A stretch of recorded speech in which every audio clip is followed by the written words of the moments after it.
Hello guys, welcome back to my channel Saurabh Singh lecture. प्रिय विद्यार्थियों, आज की क्लास में मैं आपको क्लास 12 के वैद्युत रसायन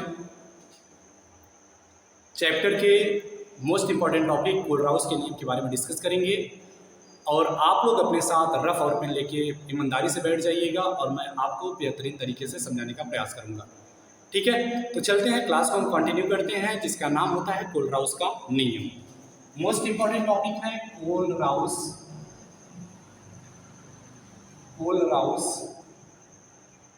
का नियम।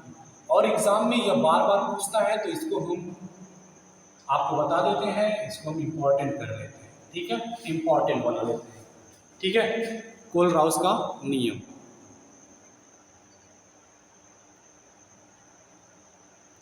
तो देखो भाई, ये कोलराउस का नियम होता क्या है, आपको इसका डिफिनेशन बता देते हैं। दिया जाता है कि इस नियम के अनुसार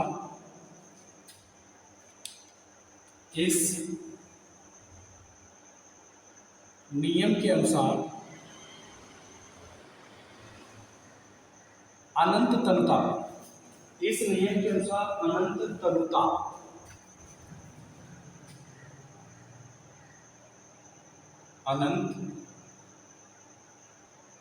तनुता पर किसी भी विलयन, अनंत तनुता पर किसी भी विलयन की, नहीं दिख रहा है क्या, दिख रहा है, ठीक है, किसी भी विलयन की, क्या लिख लेते हैं, अनंत तनुता पर किसी वैद्युत अपघट्य के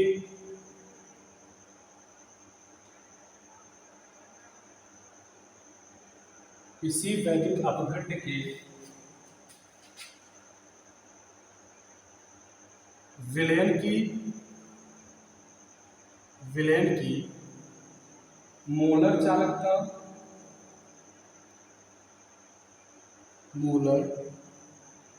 चालकता उसके सभी आयनों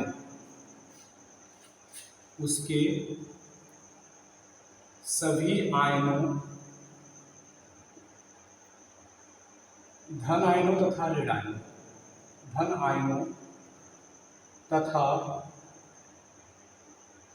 ऋण आयनों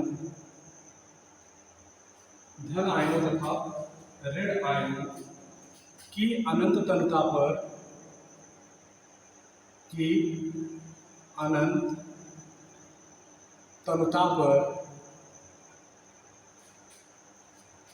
मोलर चालकताओं के योग के बराबर होता है। मोलर चालकताओं के योग के बराबर होता है।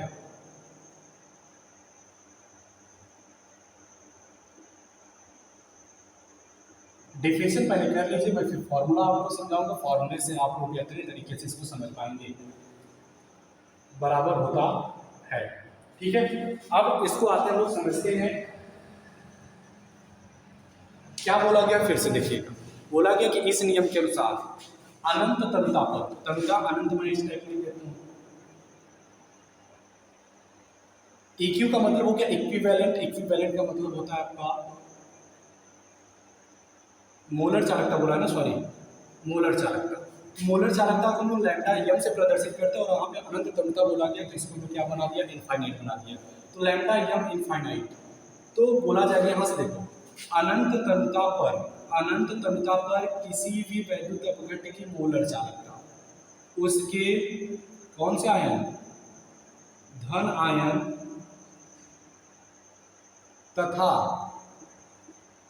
ऋण आयन की अनंत तनुता पर मोलर चालकता के योग के क्या होता है, बराबर होता है। अनंत तनुता पर किसी भी वैद्युत अपघट्य की मोलर चालकता उसके धन आयन तथा ऋण आयन की अनंत तनुता पर मोलर चालकता के योग के क्या होता है, बराबर होता है। या इसको लोग ऐसे लिखते हैं ना, lambda infinite M equal to lambda infinite positive plus lambda infinite negative. ठीक है, इतना कर लेते हैं। यह आपका फॉर्मूला यहाँ से निकल जाता है। एक और मैं फॉर्मूला आपको बता दूं, lambda A Q infinite equal to lambda infinite positive plus lambda infinite negative. ठीक है, ये क्या हो जाएगा? इसके लिए अगर पढ़ोगे तो अनंत तनुता पर किसी वैद्युत अपघट्ट की तुल्यांकी चालकता उसके धन आयन तथा ऋण आयन की तुल्यांकी चालकता के योग के क्या होता है? बराबर होता है। ठीक है, या तो हम इसको थोड़े से और लिख लेते हैं। अनंत तनुता पर किसी भी वैद्युत अपघट्ट की अनंत तनुता पर किसी भी वैद्युत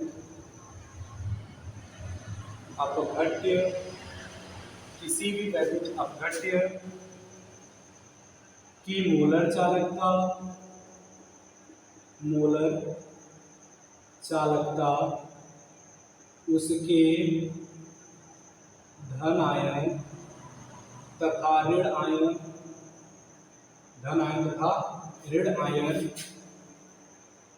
की तुल्यांकी चालकता के बराबर होता है। की तुल्यांकी चालकता के योग के बराबर होता है।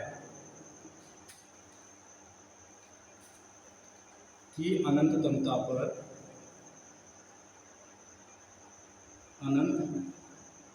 पर तुल्यांकी चालकता के योग के क्या होता है? योग के बराबर होता है। ठीक है, तो ये इसका डिफिनेशन निकल के आता है। दोनों डिफिनेशन में जो भी आपको याद रहेगा आप बोल लेंगे, काम हो जाएगा आपका। क्या बोला जाएगा कि इस नियम के अनुसार अनंत तनुता का मतलब इसका जो डाइलेशन हो, डाइलेशन का मतलब क्या हो गया? इसका जो विलयन हो एकदम तन होना चाहिए, मतलब ना के बराबर इसमें विलय की मात्रा होनी चाहिए। तो अनंत तनुता पर किसी भी वैद्युत अपघट्ट की जो मोलर चालकता होती है वह उसके धन आयन तथा ऋण आयन की अनंत तनुता पर मोलर चालकता के योग के क्या होता है? बराबर होता है। और यही नियम कौन दिए थे? वैज्ञानिक कोलराउस। इसलिए इसके नाम पर इनका नाम थ्योरी दे दिया गया कोलराउस का नियम। ठीक है, अब आगे हम चलते हैं। कोलराउस के नियम से रिलेटेड आपको कुछ एग्जांपल्स बताते हैं। कर लिए इतना आप लोग? कोई समस्या तो नहीं है ना भाई? चलते हैं आगे। अब कुछ एग्जांपल देते हैं। जैसे अगर मैं लिख दूं यहाँ पे, जैसे लैम्डा इनफाइनाइट NaCl। आपको पता होना चाहिए कि यह जो आपका NaCl होता है इसमें Na प्लस होता है और Cl क्या होता है? माइनस होता है। तो अकॉर्डिंग टू जब कोलराउस रूल करेंगे तो यहाँ पे लैम्डा इनफाइनाइट फिर क्या होता है आपका? पॉजिटिव वाला। तो पॉजिटिव यहाँ पे क्या हो जाएगा? Na प्लस, फिर प्लस हो जाएगा लैम्डा इनफाइनाइट हो जाएगा Cl माइनस हो जाएगा। कोई समस्या नहीं है ना? आया समझ में भाई? अब जैसे अगर दूसरा मैं एग्जांपल आपको तैयार कर दूं तो दूसरा एग्जांपल निकल के आएगा BaCl2 का। लिख लेते हैं BaCl2। तो आपको पता है कि ये जो आपका BaCl2 होता है जब इसका जलीय विलयन बनाएंगे तो Ba2 प्लस 2Cl माइनस होता है। तो जब इसका lambda infinite BaCl2 according to Kohlrausch rule करेंगे तो यहाँ पे पॉजिटिव वाला लिख लेते हैं लैम्डा इनफाइनाइट Ba2 प्लस, फिर प्लस हो जाएगा 2 लैम्डा इनफाइनाइट Cl माइनस। कोई समस्या नहीं? चले आगे भाई, चले। चलो तीसरा एग्जांपल जैसे मैं आपको बता दूं, या तो दूसरा हो गया था। तीसरा अगर मैं एग्जांपल इस टाइप का लिख दूं Al2SO4 का होल थ्राइस की अनंत तनुता पर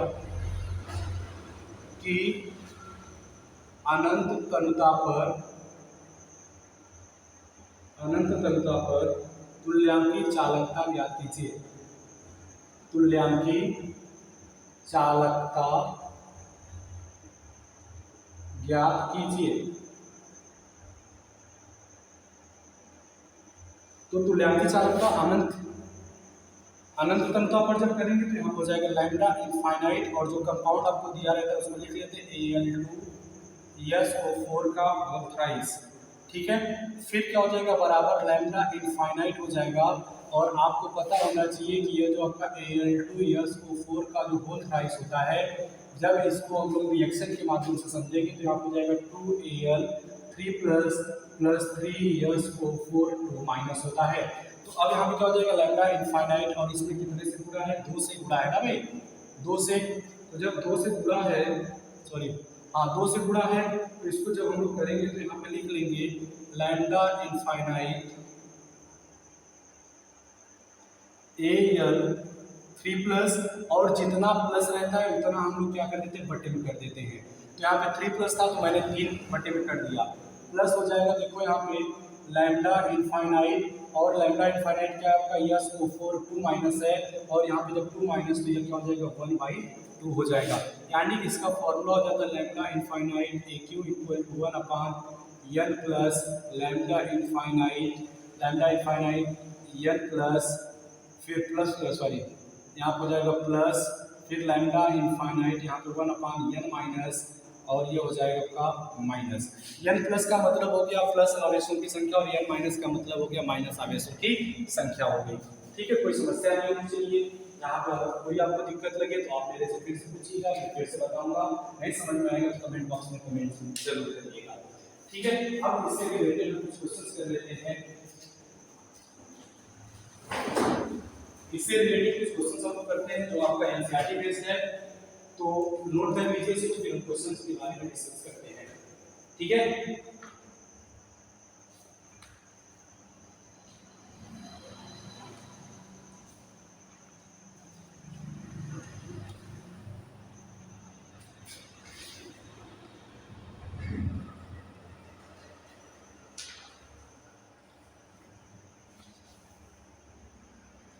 अच्छा क्वेश्चंस करने से पहले हम इसके अनुप्रयोग को पढ़ लें। अनुप्रयोग जब तक नहीं पढ़ेंगे तब तक क्वेश्चंस हम लोग नहीं कर पाएंगे।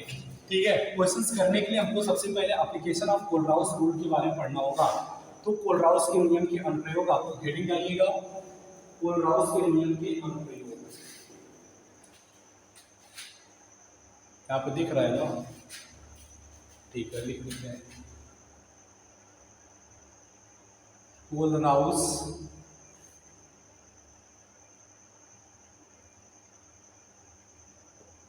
के नियम के अनुप्रयोग, एप्लीकेशन ऑफ कोलराउस रूल। और इसमें जो पहला वाला अनुप्रयोग होता है वो हो जाता है आपका दुर्बल वैद्युत अपघट्य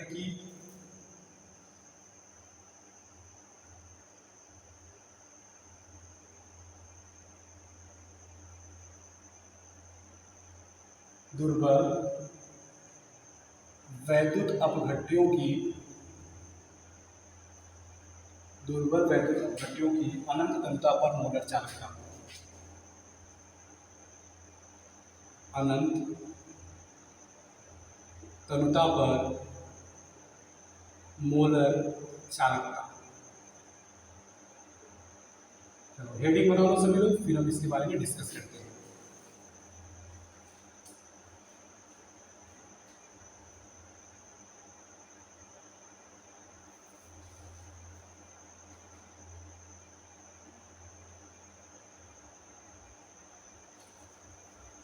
ठीक है, अब देखो क्या होता है, आपको बोला जाएगा कि यह जो आपके दुर्बल वैद्युत अपघट्य होते हैं, अनंत तनुता पर इसकी मोलर चालकता कैसे ज्ञात करते हैं, तो बहुत ध्यान से सुनिएगा।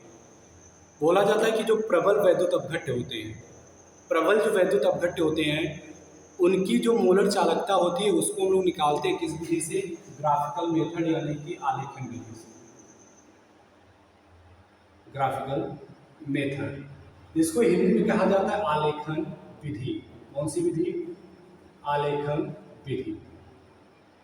तो इसमें आपको बहुत आसान तरीके से मैं आपको बता दूं तो बोला जाता है कि प्रबल वैद्युत अपघट्य को निकालने के लिए, या कह सकते हैं कि प्रबल वैद्युत अपघट्य की अनंत तनुता पर मोलर चालकता को हम लोग आलेखन विधि यानी कि ग्राफिकल मेथड के द्वारा ज्ञात कर सकते हैं।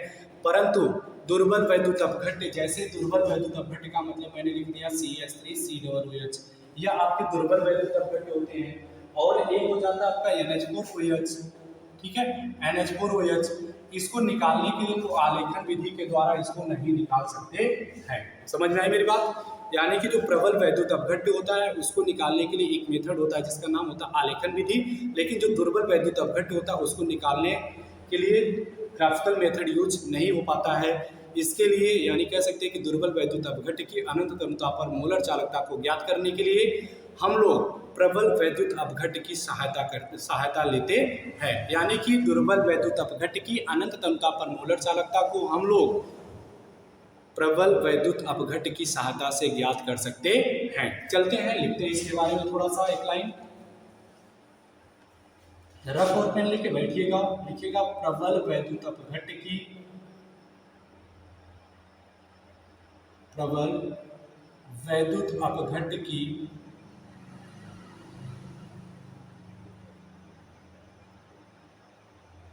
अनंत तनुता पर मोलर चालकताओं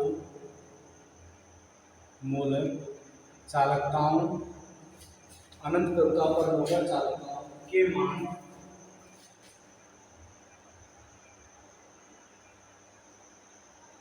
आलेखन विधि द्वारा आलेखन विधि, इसको मैंने बोल दिया था कौन सा मेथड कहेंगे, तो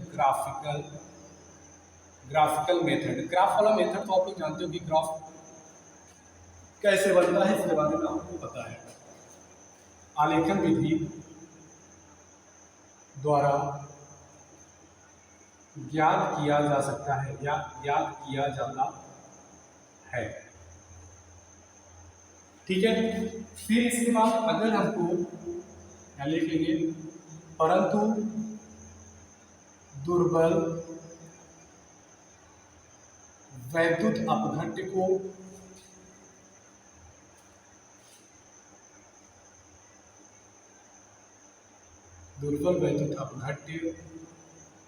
जैसे CH3COOH, NH4OH के मान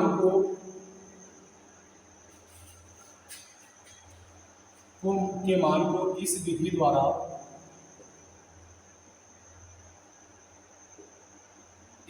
द्वारा नहीं ज्ञात किए जा सकते हैं।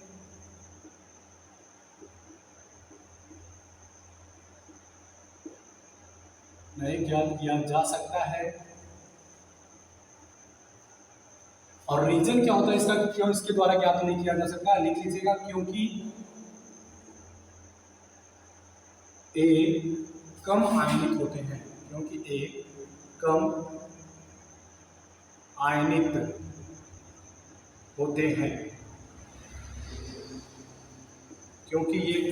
होते हैं। ठीक है, और इसके द्वारा इसको निकाला जा सकता है। तो मैंने आपको बोला कि अतः CH3COOH के मान की गणना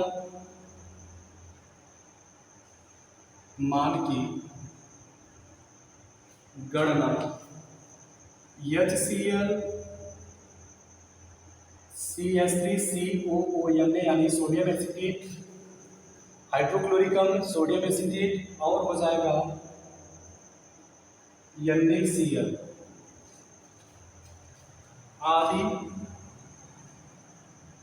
आदि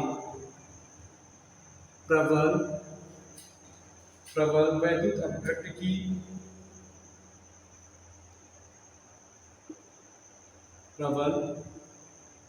वैद्युत अपघट्य की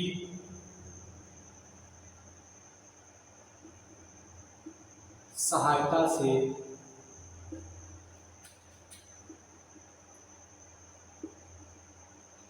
यदि आदि प्रबल वैद्युत अपघट्य की मोलर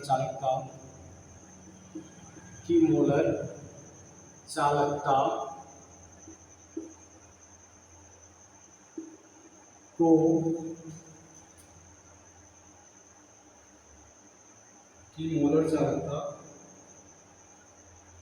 के मान को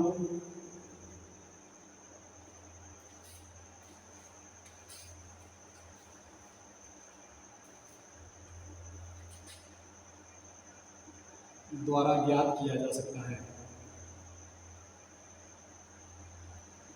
किया जा सकता है। ठीक है, नोट करिए इतना, फिर हम आगे चलते हैं।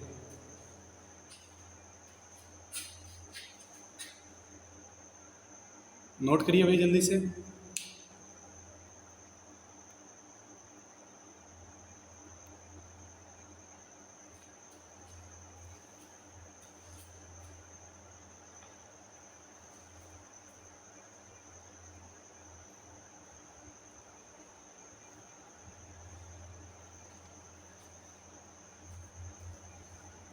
कर लिए, चलते हैं आगे। जैसे आपको अगर मैं बोल दूं कि बताओ CH3 COOH की अनंत क्रमता पर मोलर चालकता कैसे ज्ञात करेंगे। तो आपको पता है कि यह जो आपका लैम्डा दिख रहा है ना, फिर लैम्डा इनफाइनाइट यम CH3COOH, यानी कि अनंत क्रमता पर CH3COOH यानी कि एसिटिक अम्ल की मोलर चालकता बराबर लैम्डा यम लैम्डा इनफाइनाइट। और आपको पता है कि यह जो CH3COOH होता है, इसमें क्या होता है CH3COO माइनस होता है और H क्या होता है आपका प्लस। तो आपको पता है कि पहले प्लस वाला पार्ट लिखते हैं, फिर उसके बाद कौन सा पार्ट लिखते हैं, माइनस वाला। तो माइनस वाला मतलब यहाँ हो जाएगा CH3COO माइनस हो जाएगा। कोई दिक्कत यहाँ पे? चले आगे। ठीक है, यहाँ पे मैं इसको लिख दिया यम H प्लस, और इसको मैंने लिख दिया यम CH3COO माइनस, यानी कि अनंत क्रमता पर मोलर चालकता होती है। ठीक है, अब बोला कि किसकी सहायता से ज्ञात किया जा सकता है, तो ध्यान देना किसकी सहायता से। तो आपको बोला कि HCl की सहायता से, CH3COO की सहायता से, और बताया गया किसकी सहायता से, तो NaCl की सहायता से। तो ध्यान देना, सबसे पहले हम लोग इसको लेके चलते हैं लैम्डा इनफाइनाइट यम HCl, मतलब अनंत क्रमता पर HCl की मोलर चालकता बराबर लैम्डा इनफाइनाइट।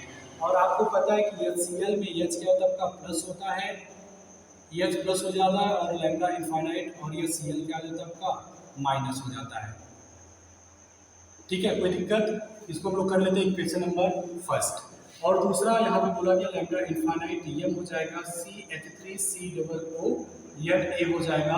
और जब इसको हम लोग सॉल्व करेंगे तो ये हो जाएगा लैम्डा इनफाइनाइट हो जाएगा, यम हो जाएगा CH3COO माइनस हो जाएगा, प्लस लैम्डा इनफाइनाइट हो जाएगा Na प्लस हो जाएगा। कोई दिक्कत तो नहीं हो रहा है ना यहाँ पे समझने में? अगर हो रहा है तो आप लोग बता दीजिएगा, फिर से मैं इस पर एक वीडियो बना दूंगा। अभी हम इसको कर देंगे इक्वेशन नंबर सेकेंड। अगला हो जाएगा लैम्डा इनफाइनाइट हो जाएगा, यम हो जाएगा और NaCl हो जाएगा। तो जब इसको सॉल्व करेंगे तो लैम्डा इनफाइनाइट यम Na प्लस हो जाएगा, और फिर प्लस हो जाएगा लैम्डा इनफाइनाइट हो जाएगा MCl माइनस हो जाएगा। कोई समस्या? ठीक है ना, इसको कर लेते हैं इक्वेशन नंबर थर्ड कर लेते हैं। अब हमको इनकी सहायता से किसका मान निकालना है, CH3COOH का मान निकालना है। तो करेंगे क्या हम लोग, अगर ध्यान देना, मतलब टोटल हमको मिला के क्या लाभ बचाना है, H प्लस और CH3COO माइनस, यानी कि यह वाली वैल्यू बच जाए और यह वाली वैल्यू बच जाए और बाकी सब आपस में कट जाएगा तो चलेगा। तो इसके लिए क्या बनेंगे, समीकरण एक प्लस समीकरण 2 और माइनस समीकरण 3, मतलब 1 और 2 को जोड़कर 3 में से घटाने पर। तो बताओ समीकरण 1 और 2 को जब जोड़ेंगे तो मान लो कि यह वाली जो वैल्यू है इसको लोग लिख देते हैं लैम्डा यम HCl प्लस लैम्डा इनफाइनाइट यम CH3COO ने, फिर माइनस करना है समीकरण 3, तो समीकरण 3 ये हो जाएगा लैम्डा इनफाइनाइट यम हो जाएगा NaCl हो जाएगा। अब सबकी वैल्यू को हम लोग रखते हैं। चलो, लैम्डा इनफाइनाइट यम HCl वैल्यू रख लो, प्लस लैम्डा इनफाइनाइट यम Cl माइनस, प्लस समीकरण नंबर अगला करते हैं, समीकरण नंबर 2 को जोड़ना है। समीकरण नंबर जब 2 जोड़ेंगे तो आपको क्या यहाँ पे दिया यम, फिर क्या हो गया CH3COO माइनस, फिर प्लस लैम्डा इनफाइनाइट हो जाएगा, यम हो जाएगा, Na प्लस हो जाएगा, और माइनस क्या करना है समीकरण 3, तो समीकरण 3 ये वाला माइनस जब करेंगे तो लैम्डा इनफाइनाइट ये हो जाएगा, यानी प्लस हो जाएगा, और माइनस का जब गुणा करेंगे तो ये वाली वैल्यू माइनस हो जाएगी, और ये प्लस है तो ये भी कैसा हो जाएगा, माइनस हो जाएगा। कोई दिक्कत? देखो भाई अब ये देखो आपका प्लस माइनस कैंसिल, देखो माइनस प्लस कैंसिल, क्या बचा आपका? अब करना क्या, ये जो आपका HCl वाली वैल्यू है ना इसको x मान लीजिएगा, मतलब ये वाला जो आपका लैम्डा इनफाइनाइट यम HCl इसको x मान लीजिए, इसको y मान लीजिए, और ये वाली जो वैल्यू इसको क्या मान लीजिए, z मान लीजिए। ठीक है, बराबर अपने से माना गया, इसमें कोई कंफ्यूजन की बात नहीं है। यानी कि हमने बोला कि अनंत तनुता पर HCl की जो मोलर चालकता है उसको x मान लिया गया, अनंत तनुता पर CH3COO यानी कि मोलर चालकता को y मान लिया, और इसके लिए मैंने क्या मान लिया, z मान लिया। तो बस देखो बचा कि आपका लैम्डा इनफाइनाइट H प्लस बच गया, प्लस लैम्डा इनफाइनाइट यहाँ पे यम बचा है ना भाई, यम। ठीक है, यम। अब बताओ क्या बचा आपका, लैम्डा इनफाइनाइट यम हो गया CH3COO माइनस, और आपको पता है कि यह वाली जो वैल्यू है, यह जो आप वैल्यू नीचे लिखे हैं, यह वाली जो वैल्यू आप नीचे लिखे हैं, इस वैल्यू की जगह पर इतना मान रख सकते हैं, क्या हो जाएगा x plus Y minus Z, x plus Y minus Z equal to हो जाएगा लैम्डा इनफाइनाइट हो जाएगा यम हो जाएगा CH3COOH हो जाएगा। ठीक है, इस टाइप में हम लोग वैल्यू की गणना करते हैं। अब इससे रिलेटेड क्वेश्चंस के बारे में हम कल की क्लास में डिस्कस करेंगे। आज की क्लास में फिलहाल इतना ही, आप लोग इसको स्क्रीनशॉट ले लीजिए। बहुत बहुत धन्यवाद आप लोग का। ऐसे ही आप लोग अगर वीडियो को लाइक नहीं किए तो लाइक ज़रूर करिएगा, शेयर और सब्सक्राइब करना ना भूलिएगा। ठीक है, बहुत बहुत धन्यवाद आप लोग का। जय हिंद, जय भारत।